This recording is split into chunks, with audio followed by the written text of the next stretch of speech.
Hello guys, nandito na naman tayo at eto, pag-usapan naman natin about sa kay House Speaker Boje D.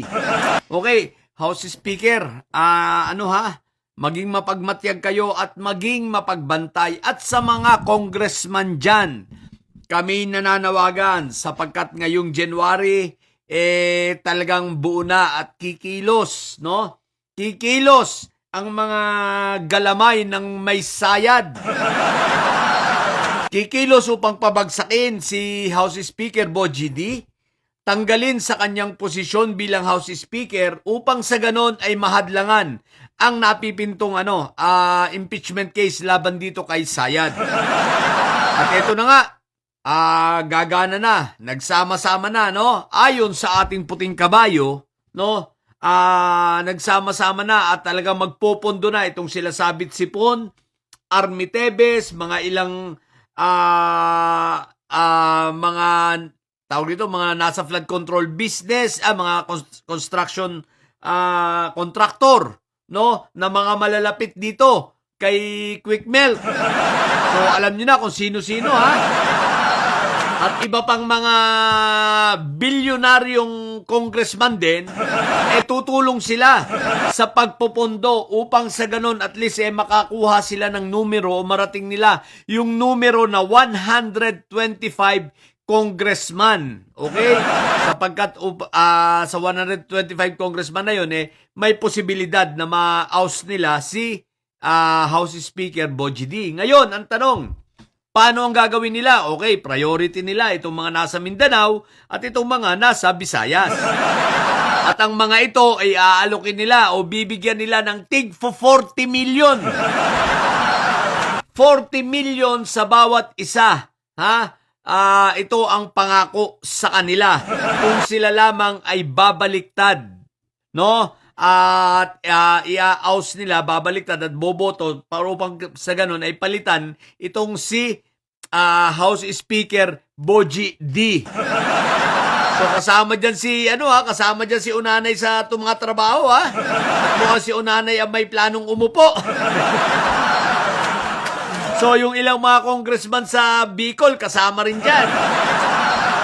No, lalo na yung malalapit at identified kay Quick Mel. So ngayon mga kababayan, maging mapagbantay tayo sapagkat ang layunin nila ay hadlangan ang impeachment ni Inday Sayad at iakyat ang impeachment ni PBBM. So, eto na talaga ang plano nila. Yun ang isa sa mga una nilang gagawin ngayong 2026. Kaya mapagbantay tayo, At hindi lang yon, no? So, talagang pagaganahin nila ang pera nila. May kasama diyang pondo na tulad ganun na sabi namin noong mga nakaraan, may nanggaling ding pera galing sa China. Okay, so mapagbantay tayo, Pangalawa, guys, ipanalangin natin at sa kay PBBM at sa mga sa DOJ at kay Ombudsman Remulla, pakibantayan niyo pong mabuti. Pakibantayan niyo pong mabuti si Caramil, no? Pakibantayan niyo po, talagang nanganganib na po ang kanyang buhay sapagkat kung hindi po makukuhang pabalik or makukuhang pabalik ni Inday Sayad si Ram para hindi na bumaliktad sa kanya at hindi mag-witness, talaga pong ipapapatay po si Ram. Si Caramil, no? Si RM. Sigurado po yan. At may patong na po sa ulo niya na 5 milyon. Hindi pa, ito po, seryoso, 5 milyon ang patong kay Caramil para sa kanyang ulo. Kaya pakibantayan po ninyo siya. Maging si Richard. Itong 2 R na ito, no?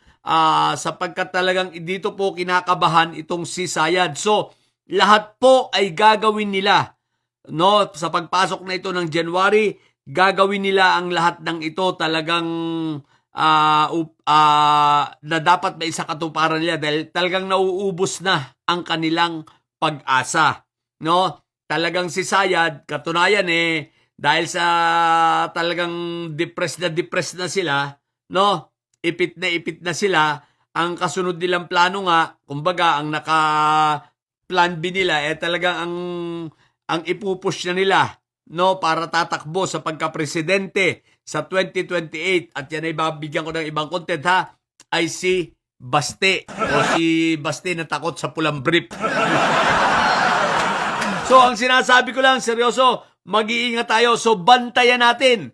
House Speaker, bantayan nyo ang inyong sarili, bantayan ninyo ang inyong hanay dyan sa mga kababayan ko. Kapag inaus at pinatalsik si House Speaker Bogie D, tandaan natin yung mga taong boboto rito. Pero ako'y naniniwala, pag nangyari ito, magkakagulo na talaga dyan sa Pilipinas. Maraming tao ang hindi papayag at obvious ang kanilang gagawin. At least ngayon, binubulgar na natin para malaman ng sambayanan, malaman ng mga tao ang plano nitong sila Inday Sayad ng Sayad siblings na patalsikin si Bogie D upang maharang ang impeachment niya at maiakyat ang impeachment ni PBBM at makuha nila ang kapangyarihan. Kung mai-impeach si PBBM, patatalsikin din si ang Senado, si Tito Sen, talagang siya ang mauupo bilang presidente. So gagayahin nila yung Gloria template na tinatawag. So bagsak ang Pilipinas, kawawa tayo. Naku po, Rudy, tuluyang maiibenta ang China.